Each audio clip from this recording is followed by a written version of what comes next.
It is part of the dialect of the grieving process that the experience of pain both encourages and is dependent on self-discovery.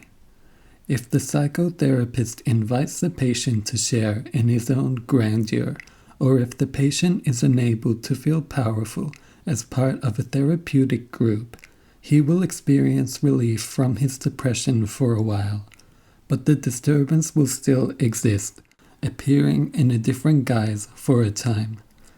Because grandiosity is the counterpart of depression within the narcissistic disturbance, the achievement of freedom from both forms of disturbance is hardly possible without deeply felt mourning about the situation of the former child. This ability to grieve, that is, to give up the illusion of his happy childhood, to feel and recognize the full extent of the hurt he has endured, can restore the depressive's vitality and creativity and free the grandiose person from the exertions of and dependence on his Sisyphean task. If a person is able, during this long process, to experience the reality that he was never loved as a child for what he was, but was instead needed and exploited for his achievements, success, and good qualities, and that he sacrificed his childhood for this form of love, he will be very deeply shaken, but one day he will feel the desire to end these efforts. He will discover in himself a need to live according to his true self and no longer be forced to earn love that always leaves him empty-handed, since it is given to his false self, something he has begun to identify and relinquish. The true opposite of depression is neither gaiety nor absence of pain, but vitality, the freedom to experience spontaneous feelings.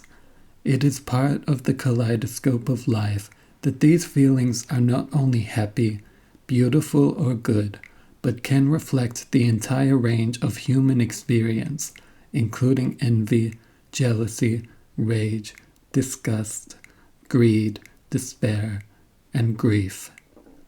But this freedom cannot be achieved if its childhood roots are cut off. Our access to the true self is possible only when we no longer have to be afraid of the intense emotional world of early childhood. Once we have experienced and become familiar with this world, it is no longer strange and threatening. We no longer need to keep it hidden behind the prison walls of illusion.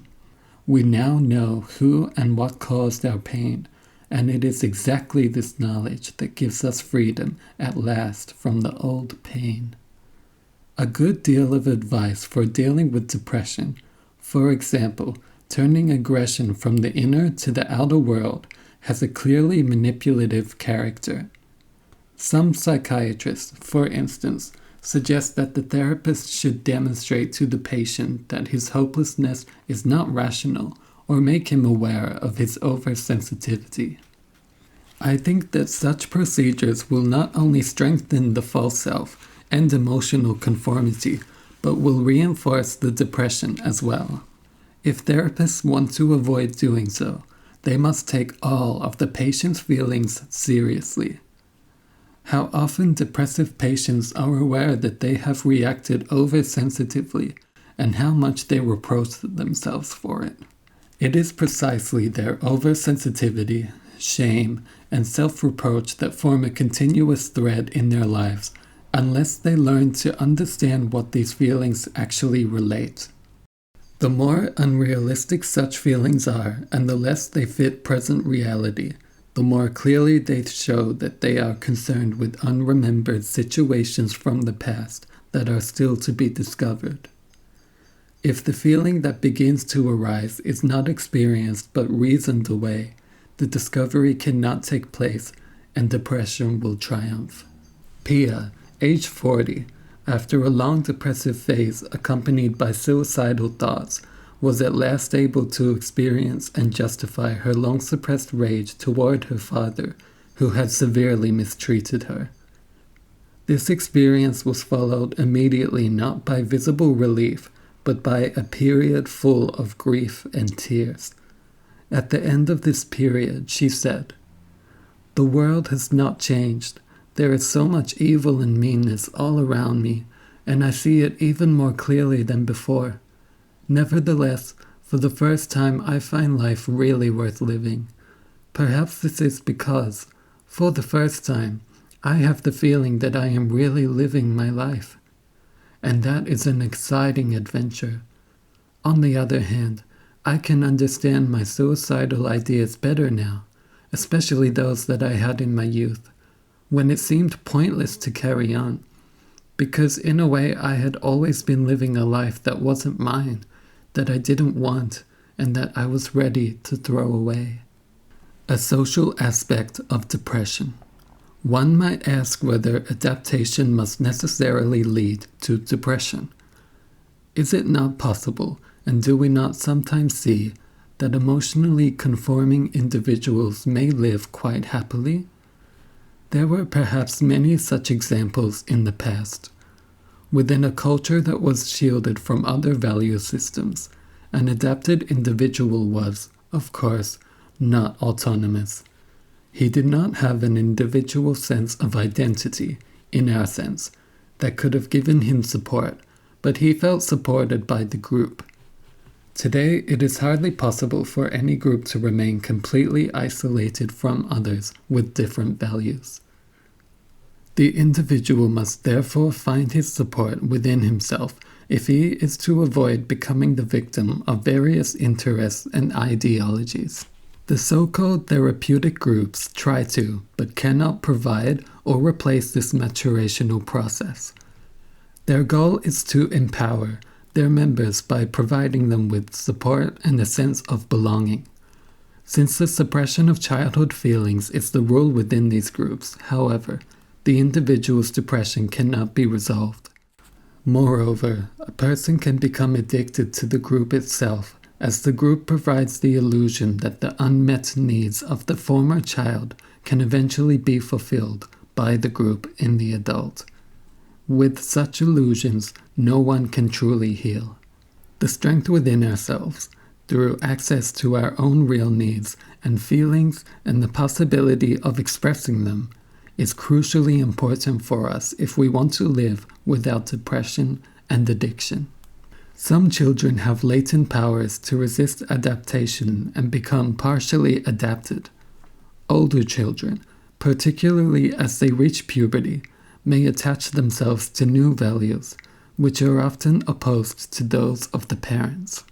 An adolescent may accept and conform to the ideals of a group of youths, just as he did to those of his parents when he was younger.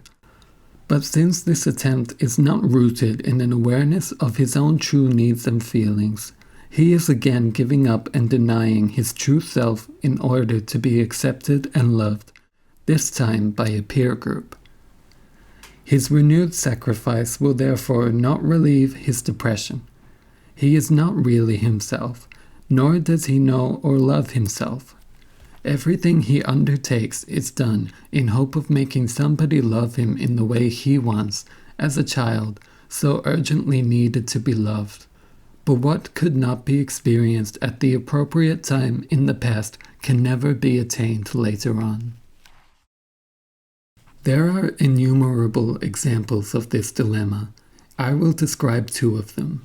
Paula, aged 28, wanted to free herself from her patriarchal family in which the mother was completely subjugated by the father. She married a submissive man and seemed to behave differently from her mother. Her husband allowed her to bring her lovers into the house. She did not permit herself any feelings of jealousy or tenderness and wanted to have relations with a number of men without any emotional ties, so that she could feel as autonomous as a man.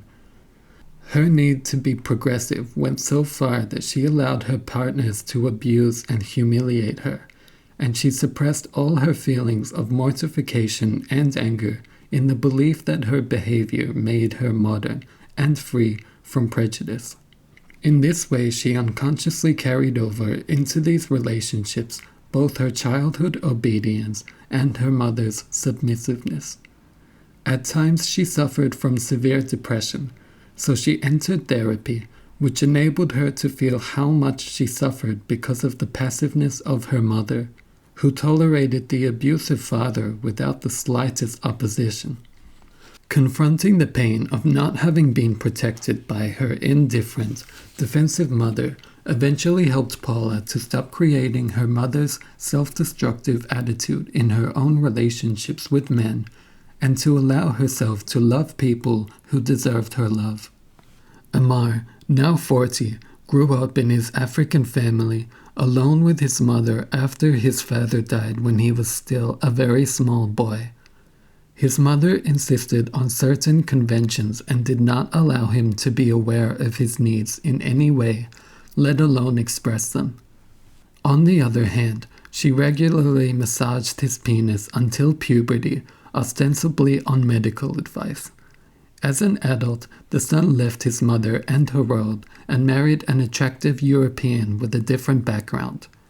Due to his repressed history, he chose a woman who not only tormented and humiliated him, but also undermined his confidence to an extreme degree, so that he was unable either to stand up to her or to leave her.